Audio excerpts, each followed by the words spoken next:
This is the last section in Chapter 9, and we're going to look at energy needed for a phase change. So you remember this diagram, and this shows you the energy, which is along the horizontal, that's required for a solid to change to a liquid to a gas. So we'll usually refer to water, but every substance undergoes these phase changes. Now the heat of fusion of water you defined the other day, and the heat of fusion in particular for water is 334 joules per 1 gram of water. So you might remember when we were studying this in Chapter 9 that a joule is an energy unit, and you need that much energy to melt 1 gram of water or to change 1 gram of liquid water to solid water. That energy would be released. So the heat of fusion of water is 334 joules per 1 gram of H2O.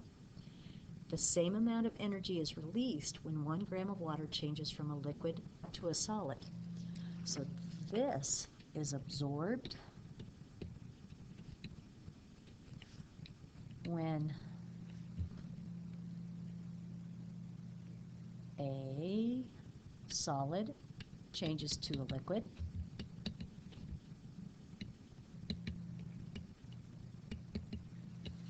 so I'll say absorbed when solid to liquid phase change occurs.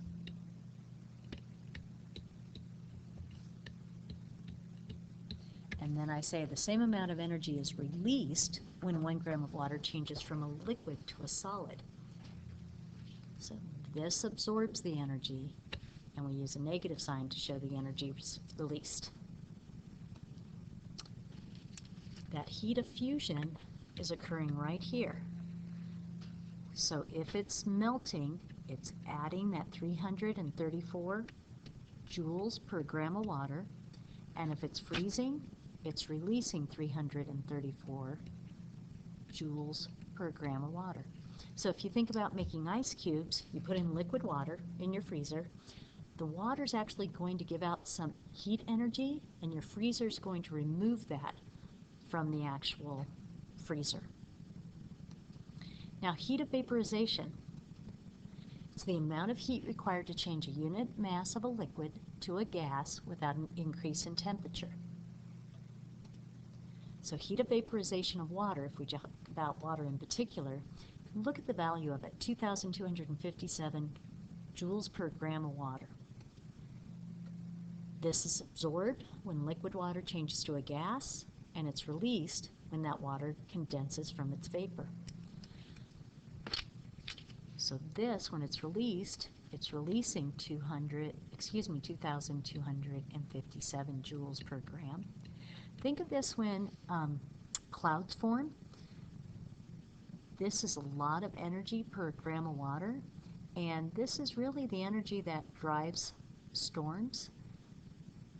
Because you have warmer air, it can hold more water, and so you have a lot of water vapor in the air.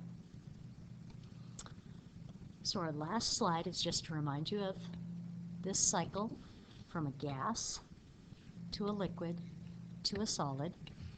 Remember your terms, condensation to freezing. If we add energy, we go from melting to evaporation. And then remember your terms, going straight from a solid to a gas and a gas to a solid. Notice your red is when heat is given out or released, and the blue is when heat is absorbed.